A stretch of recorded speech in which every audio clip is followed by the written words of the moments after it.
Cristiano Ronaldo made an estimated $300 million in just 12 months.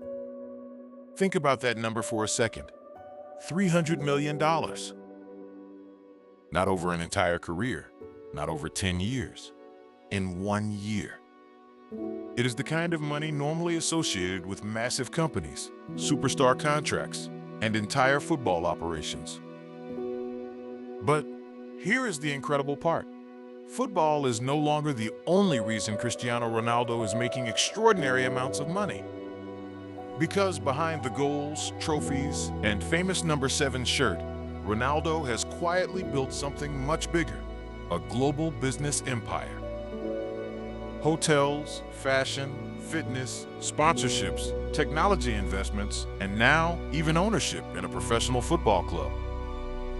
So how did a boy from Madeira transform himself into one of the richest athletes in history?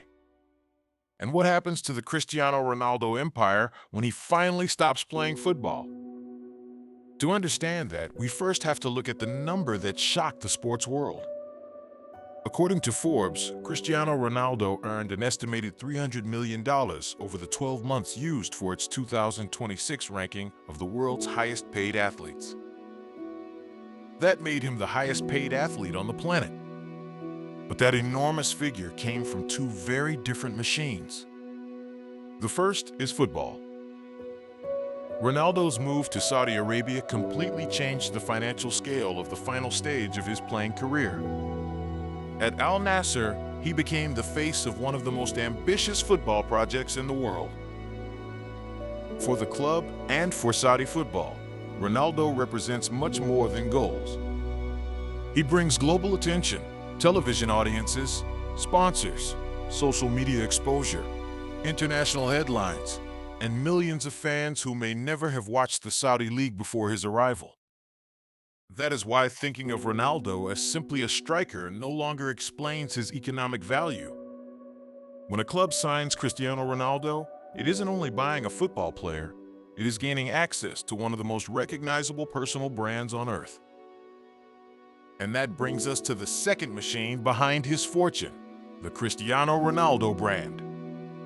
For most footballers, their biggest financial asset is their playing contract. Ronaldo spent years building something different.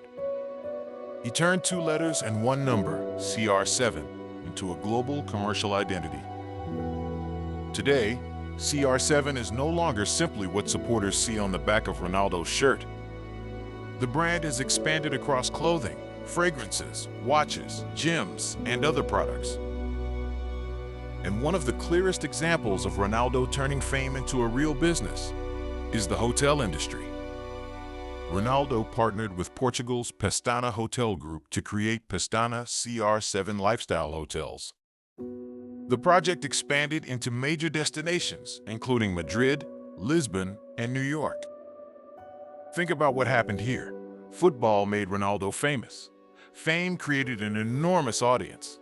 That audience created commercial value, and Ronaldo converted that value into businesses capable of existing long after his final match.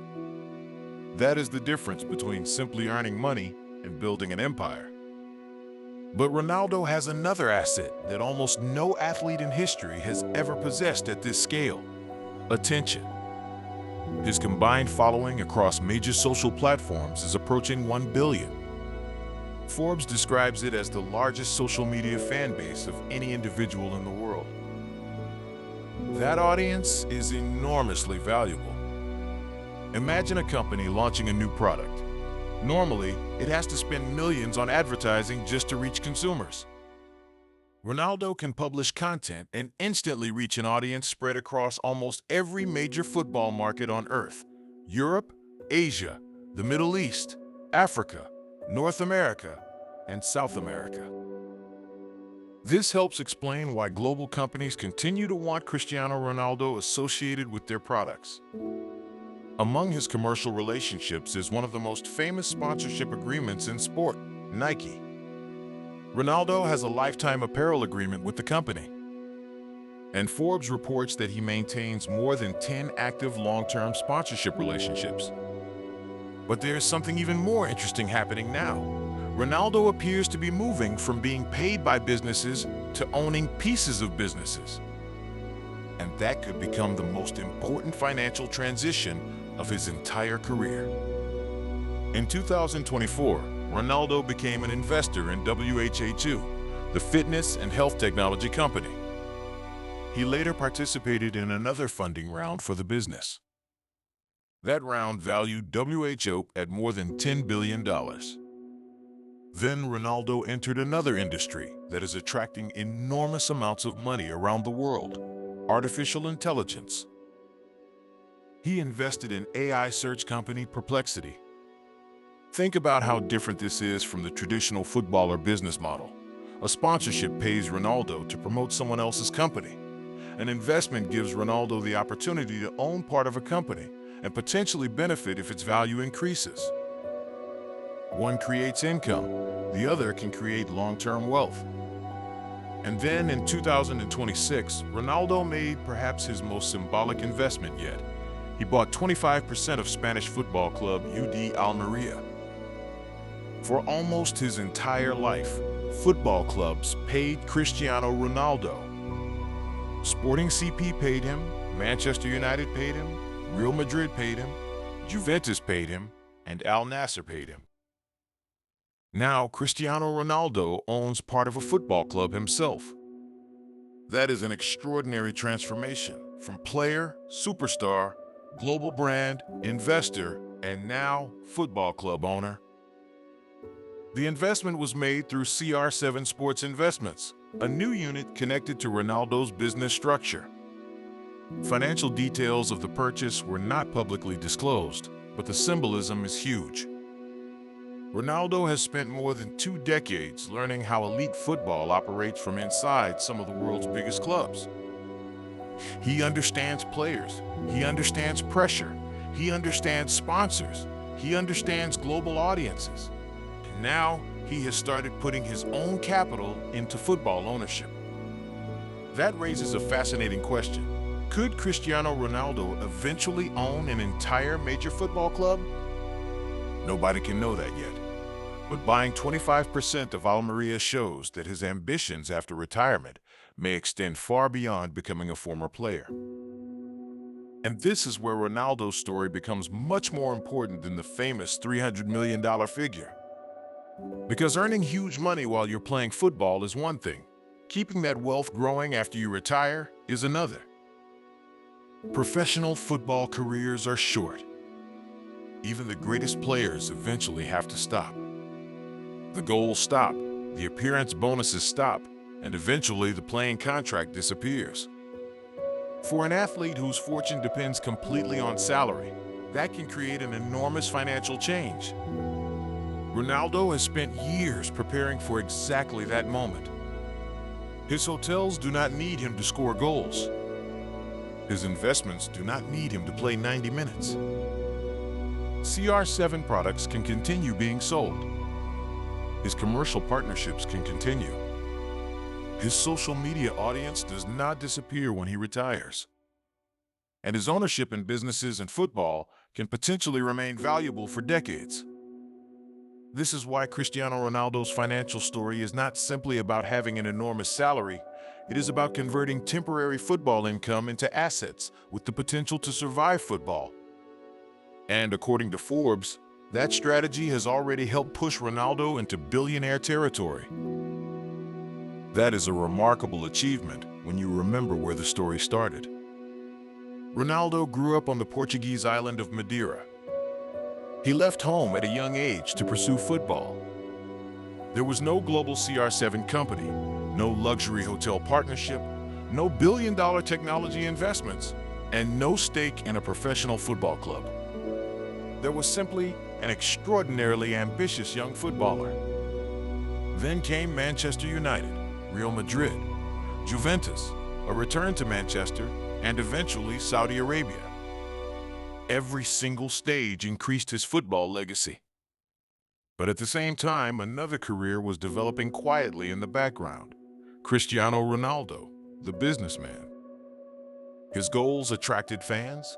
His trophies increased his fame. His fame created followers. Those followers created commercial power. Commercial power created sponsorship opportunities. Those opportunities generated capital, and that capital could then be invested into businesses and assets. It is almost a chain reaction. Football created the platform, but Ronaldo built the business on top of it. And this could ultimately become one of the most influential parts of his legacy. Because the next generation of football superstars is watching. Players such as Kylian Mbappé, Erling Haaland, and Lamine Yamal are growing up in a completely different financial world from footballers of previous generations. A modern superstar doesn't necessarily have to be only an employee of a football club. He can become a media platform, a global brand, an investor, an entrepreneur, and eventually an owner. Cristiano Ronaldo has shown just how powerful that model can become. And there is one final point that makes his story extraordinary. Ronaldo is now 41 years old. His playing career cannot continue forever. Eventually, there will be a final match, a final goal, a final celebration, and a final SIUUU. But that does not mean the Ronaldo business ends. In some ways, that may be when the next chapter begins. Imagine Cristiano Ronaldo 10 years after retirement, perhaps expanding CR7 Sports investments, perhaps owning more football clubs, perhaps increasing his technology portfolio, perhaps building new global businesses. The possibilities are very different from those facing a normal retired footballer. Because Ronaldo has spent his playing career building something designed to survive without him being on the pitch. And that may be the most impressive financial achievement of all. $300 million in estimated annual earnings is an incredible headline. But money earned in 1 year can be spent. A global brand can last decades. Businesses can grow. Investments can multiply. Ownership can be passed to another generation. And that is why Cristiano Ronaldo's financial story is much bigger than his salary. Football made Cristiano Ronaldo one of the most famous people on earth. But Ronaldo used that fame to build CR7 into an asset of its own. From a young boy in Madeira to Manchester United. From Manchester to Madrid. From Madrid to global superstardom. And from football superstar to billionaire businessman and football investor. Cristiano Ronaldo spent his career breaking records on the pitch. Now he may be trying to build something that continues growing long after the records stop. So here is the real question. When Cristiano Ronaldo finally retires, what will become bigger? The legend he leaves behind on the football pitch, or the business empire he builds outside it? Tell us what you think in the comments. And subscribe to Luxury Zone for more stories about football, money, luxury, and the business behind the world's biggest game.